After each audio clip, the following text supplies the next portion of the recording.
Assalamualaikum warahmatullahi wabarakatuh. Alhamdulillahi rabbil alamin. Nahmaduhu wa nasta'inuhu wa nastaghfiruh wa nastahdihi wa natubu ilaih. Wa na'udzu billahi min shururi anfusina wa min sayyiati a'malina. Man yahdihillahu fala mudilla lahu wa man yudlil fala hadiya lahu. أشهد أن لا إله إلا الله وحده لا شريك له وأشهد أن محمدا عبده ورسوله صلى الله عليه وعلى آله وصحبه وسلم تسليما كثيرا. معاشر المسلمين والمسلمات رحمكم الله، أوصيكم ونفسي بتقوى الله فقد فاز المتقون.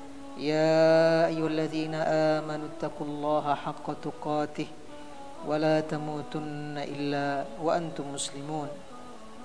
اسمعوا قول الله تعالى في محكم تنزيله. أعوذ بالله من الشيطان الرجيم. بسم الله الرحمن الرحيم. وما منعنا أن نرسل بالآيات إلا أن كذب بها الأولون وآتينا ثمود الناقة مبصرة فظلموا بها وما نرسل بالآيات إلا تخويفا.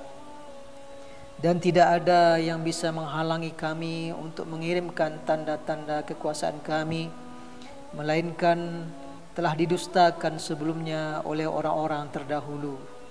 Kami telah memberi tanda kekuasaan kami berupa unta kepada Nabi Samud, kepada kaum Samud, lalu mereka menganiayanya, dan tidaklah kami mengirimkan tanda-tanda kekuasaan kami melainkan untuk menakut-nakuti. Kaum muslimin, kaum muslimat, hamba-hamba Allah yang mulia, kali ini kita bersama ayat Allah Subhanahu wa taala dari surat Al-Isra atau surat Bani Israil ayat ke-59. Ayat ini mengabarkan kepada kita bahwa Allah Subhanahu wa taala sangat-sangat mampu dan berkuasa untuk mengirimkan tanda-tanda kekuasaannya kepada hamba-hambanya, untuk mengirimkan ujian, bencana, musibah. Tak ada satupun yang bisa menghalangi Allah untuk mengirimkannya. Allah Subhanahu wa taala sangat mampu melakukan itu.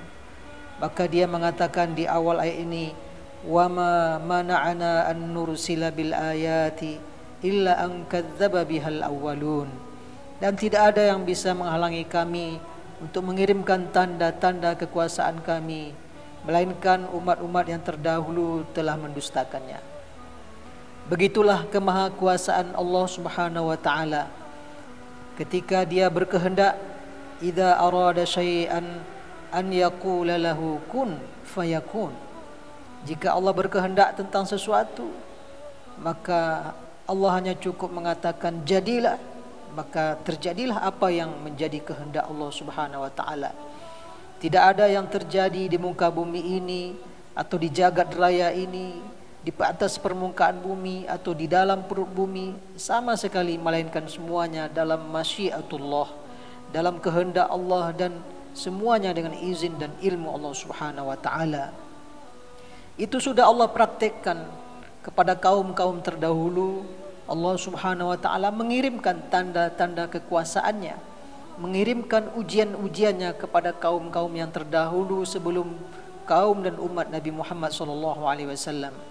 Dalam ayat ini Allah katakan, wa ataina thamudan naqata mubsiratan fadzalamu biha. Allah uji kaum Samud dengan unta sebagai ujian bagi mereka yang bisa mereka lihat. Allah telah melarangnya, jangan dianiaya, jangan disentuh. Biarkan unta ini minum pada jadwal dia minum, dan kalian mengambil air minum pada jadwal kalian minum. Akan tetapi kaum Samud engkar, durhaka, mereka menyelisihi perintah Allah Subhanahu wa taala.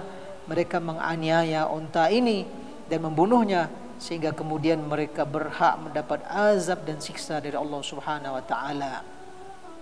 Allah mengatakan, wa ma nursilu bil ayati illa takhwifa.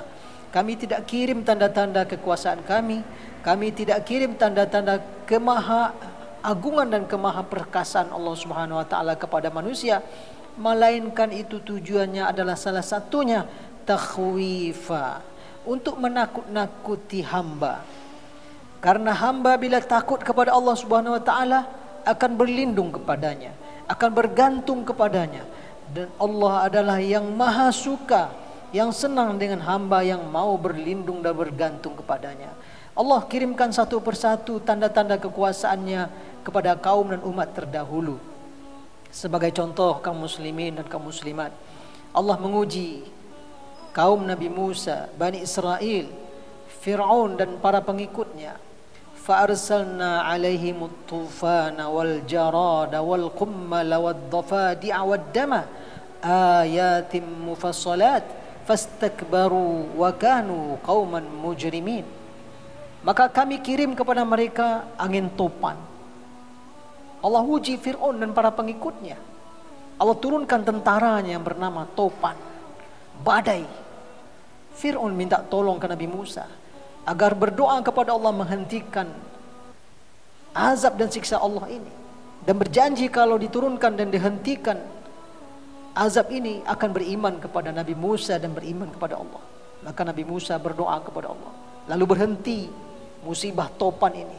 Tapi Fir'aun dan para pengikutnya tidak beriman.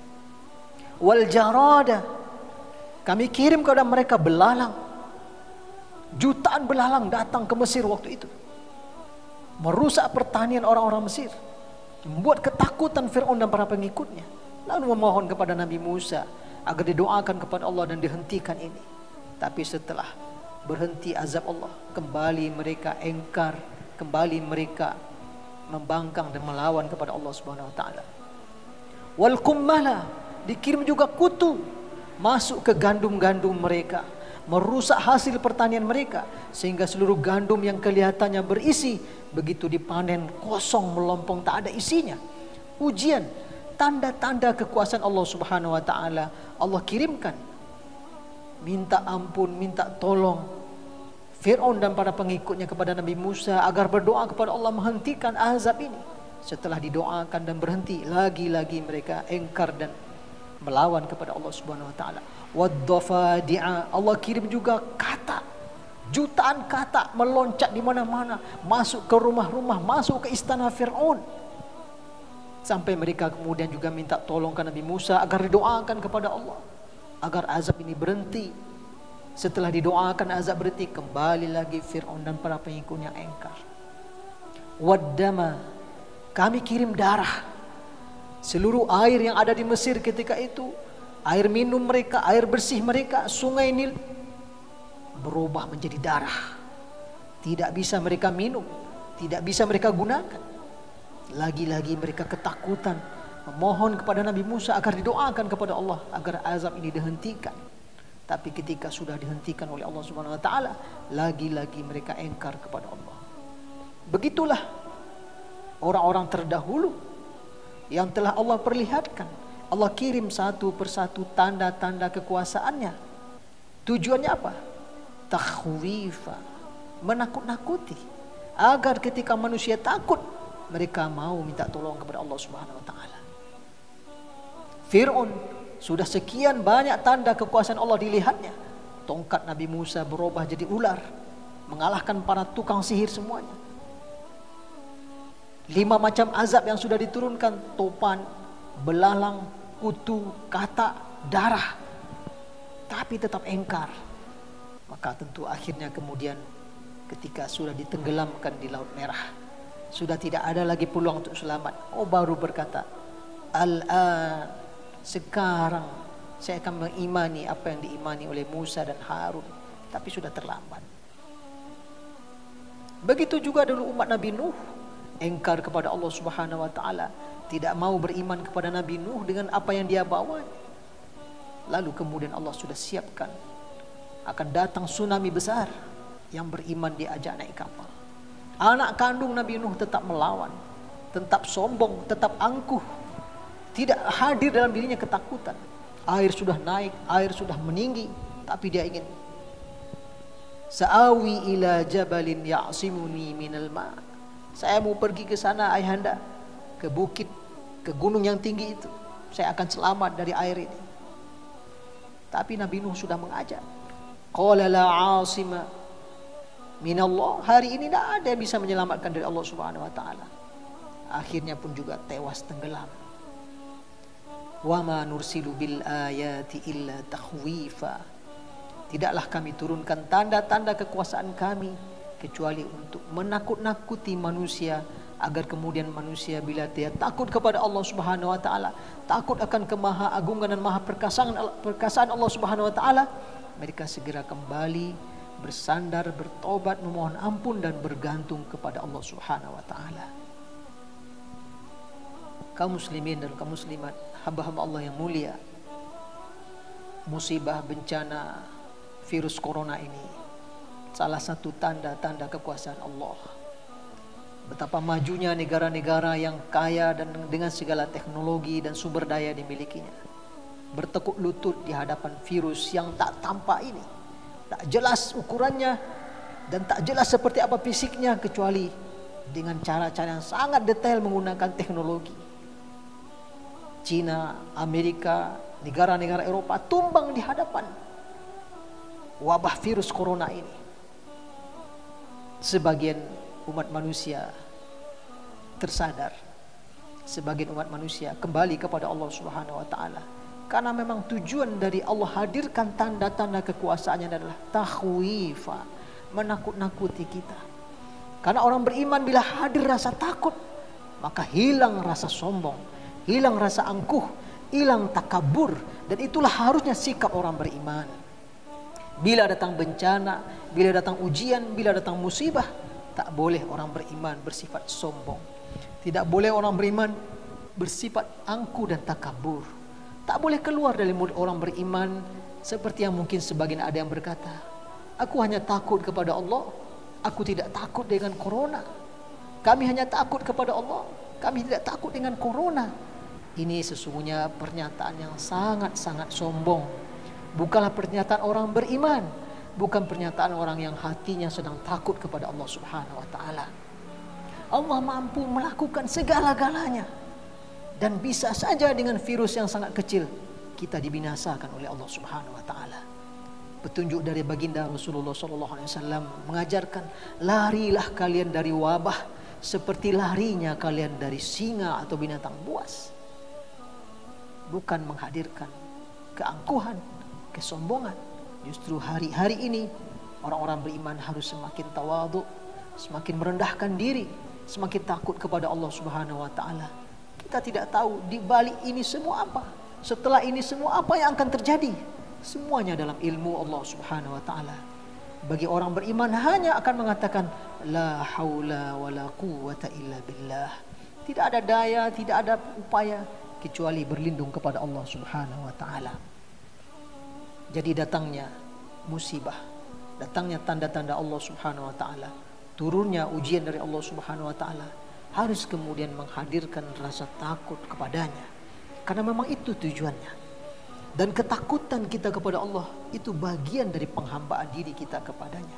Ketakutan orang beriman adalah ekspresi dari keimanannya. Ketakutan orang beriman bagian dari bahwa dia berharap akan pertolongan dan bantuan dari Allah Subhanahu wa taala. Apa kemudian ekspresi ketakutan ini? Maka tindak lanjut dari rasa takut kepada Allah, segera berlindung kepadanya, segera mendekatkan diri kepadanya, segera menambah dan menguatkan ibadah-ibadah kepadanya, dan segera kemudian memperbaiki hubungan sesama kita, sesama manusia. Barangkali selama ini kita berinteraksi, kita bermuamalah, kita bergaul, ada orang-orang yang telah tersakiti oleh kita, ada hak-hak orang lain yang belum kita tunaikan, ada kewajiban-kewajiban kita yang belum kita selesaikan.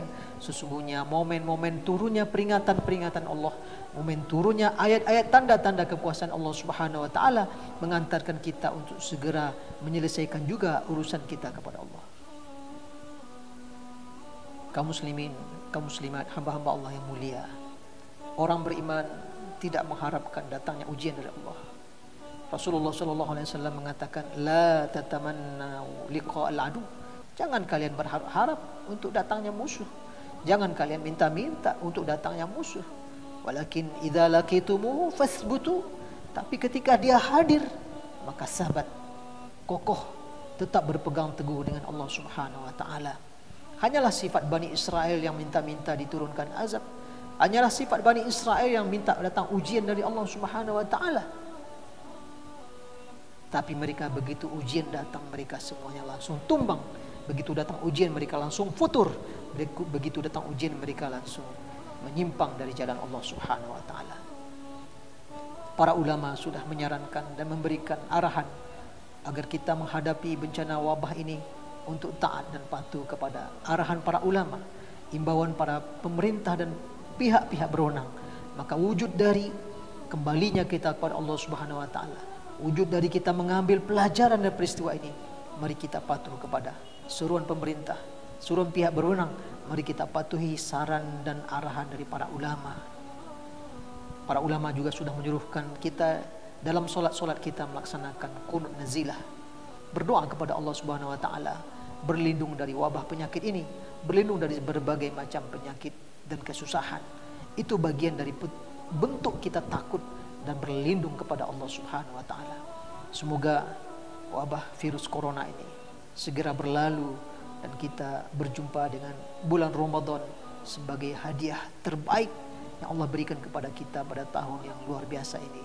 Aku qouli hadza wa astaghfirullah li wa lakum wa lisairil muslimin wal muslimat wal mu'minina wal mu'minat fastaghfiruh innahu huwal ghafurur rahim.